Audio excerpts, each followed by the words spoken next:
গুৱাহাটীৰ সাংবাদিকৰ ওপৰত আৰক্ষীৰ বৰ্বৰতাক লৈ শিৱসাগৰৰ চমুৱান ঐতিহাসিক শিৱদৌলৰ সন্মুখত শিৱসাগৰ ই-মিডিয়া সংস্থাৰ প্ৰতিবাদ কলা বেজ আৰি সাংবাদিকৰ নিৰাপত্তাৰ বাবে ৰাজপথত সাংবাদিকৰ প্ৰতিবাদ সাব্যস্ত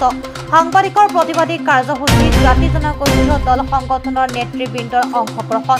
অসমীয়া যুৱ মঞ্চ আটাচু ছাত্ৰ মুক্তিয়ে সাংবাদিকৰ নিৰাপত্তা নিশ্চিত কৰাৰ দাবী জনালে হাতে হাতে প্লে কাৰ্ড লৈ শিৱসাগৰ ই-মিডিয়া সংস্থাৰ চৰকাৰলৈ ন্যায়ৰ দাবী কৰ্তব্যৰত সাংবাদিকৰ ওপৰত আক্ৰমণ চলোৱাৰ নিৰ্দয় আৰক্ষীৰ বিৰুদ্ধে ব্যৱস্থা গ্ৰহণ সাংবাদিকৰ নিৰাপত্তা নিশ্চিত কৰাৰ দাবী জনায়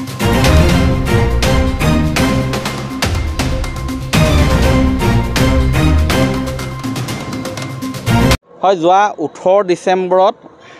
এটা প্ৰতিবাদী কাৰ্যসূচীৰ বাতৰি সংগ্ৰহ কৰিবলৈ গৈছিলে গুৱাহাটীৰ একাংশ সাংবাদিক সেই কাৰ্যসূচীত একাংশ যিসকলে কাৰ্যসূচী ৰূপায়ণ কৰিছিলে তেওঁলোকৰ ভাষ্য সংগ্ৰহ কৰি থকাৰ সময়তে আৰক্ষীয়ে নিবিচাৰভাৱে যি কন্দুৱা গেছ নিক্ষেপ কৰিলে তাৰ ফলত কেইবাগৰাকীও সাংবাদিক আহত হয় অসুস্থ হৈ পৰে আৰু এই ঘটনাৰ আমি তীব্ৰ বিৰোধিতা কৰিছোঁ গৰিহণা জনাইছোঁ কাৰণ আৰক্ষীয়ে তেওঁলোকে দেখিছিলে যে সেই সময়ত সাংবাদিকসকলে কি কৰি আছিলে সাংবাদিকসকলে ভাষ্য সংগ্ৰহ কৰি থকাৰ সময়ত সেই স্থানলৈকে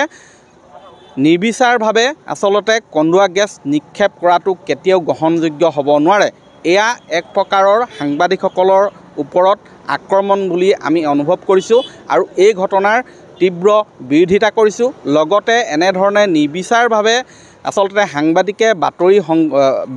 ভাষ্য সংগ্ৰহ কৰি থকাৰ স্থানলৈ যিসকলে কন্দুৱা গেছ নিক্ষেপ কৰিছিলে তেওঁলোকৰ বিৰুদ্ধে কঠোৰ ব্যৱস্থা লওক চৰকাৰে এই দাবী উত্থাপন কৰিছোঁ আৰু সাংবাদিকসকলৰ নিৰাপত্তা সুনিশ্চিত কৰক আজি আমি শিৱসাগৰৰ ঐতিহাসিক শিৱদৌলৰ সন্মুখৰ পৰা এই দাবী উত্থাপন কৰিছোঁ 18 ডিচেম্বৰৰ দিনা গুৱাহাটীত যি প্ৰতিবাদী কাৰ্যসূচী ৰূপায়ণ কৰিছিল কংগ্ৰেছ দলে আৰু তাৰ পৰা বাতৰি সংগ্ৰহ কৰিবলৈ যোৱা গুৱাহাটীৰ বহু সংখ্যক সাংবাদিকক কন্দুৱা গেছ নিক্ষেপ কৰাৰ ফলত গুৰুতৰভাৱে আহত হ'বলগীয়া এক পৰিৱেশৰ সৃষ্টি হ'ল কেইবাজনো অসুস্থ হৈ পৰিল আৰু এই ক্ষেত্ৰত আমি শিৱসাগৰ ই-মিডিয়া সংস্থাই আজি এক প্ৰতিবাদী কাৰ্যসূচী ৰূপায়ণ কৰিছোঁ কলা পতাকা প্ৰদৰ্শন কৰিছোঁ সকলোৱে কলা বেজ পৰিধান কৰিছোঁ আৰু এই কাৰ্যক আমি ধিক্কাৰ জনাইছোঁ আৰক্ষী প্ৰশাসন আৰু চৰকাৰখনে এনে ঘটনা যাতে পুনৰবাৰ সংঘটিত নকৰে এই ক্ষেত্ৰত যাৱতীয় পদক্ষেপ যাতে গ্ৰহণ কৰে দোষী যি আৰক্ষী বিষয়া বা কৰ্মচাৰী আছে তেখেতসকলক যাতে দৃষ্টান্তমূলক শাস্তি প্ৰদান কৰে যাতে ভৱিষ্যতৰ দিনত সাংবাদিকসকলৰ নিৰাপত্তা সুনিশ্চিত হয় সুৰক্ষিত এক পৰিৱেশৰ যাতে সৃষ্টি হয় সাংবাদিকসকলে যাতে এনে ঘটনাৰ কেতিয়াও পুনৰাবৃত্তি হ'ব নালাগে ইয়াৰ কাৰণে আমি চৰকাৰখনৰ ওচৰত দাবী উত্থাপন কৰিছোঁ আৰু পুনৰবাৰ এই ঘটনাক আমি তীব্ৰ ভাষাৰে ধিক্কাৰ জনাইছোঁ 18 ডিচেম্বৰ তাৰিখে গুৱাহাটীত এটা ৰাজনৈতিক দলে প্ৰতিবাদ সাব্যস্ত কৰিছিল আৰু প্ৰতিবাদ সাব্যস্ত কৰোঁতে সাংবাদিকসকলে নিউজ কৰিবলৈ যাওঁতে বা ভাষ্য ল'বলৈ যাওঁতে পুলিচে যি বৰ্বৰতা দেখালে বা যি কন্দুৱা গেছ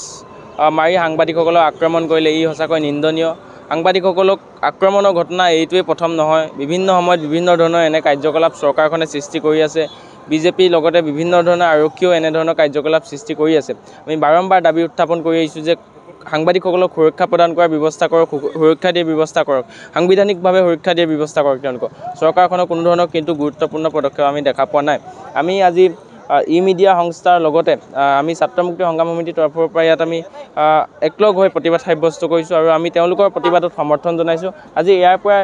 আমি দাবী উত্থাপন কৰিছোঁ যে সাংবাদিকসকলক সুৰক্ষা প্ৰদান কৰাৰ ব্যৱস্থা কৰক এনেধৰণৰ আচলতে কাৰ্যকলাপ সৃষ্টি হ'ব নালাগে ইয়াৰ বিভিন্ন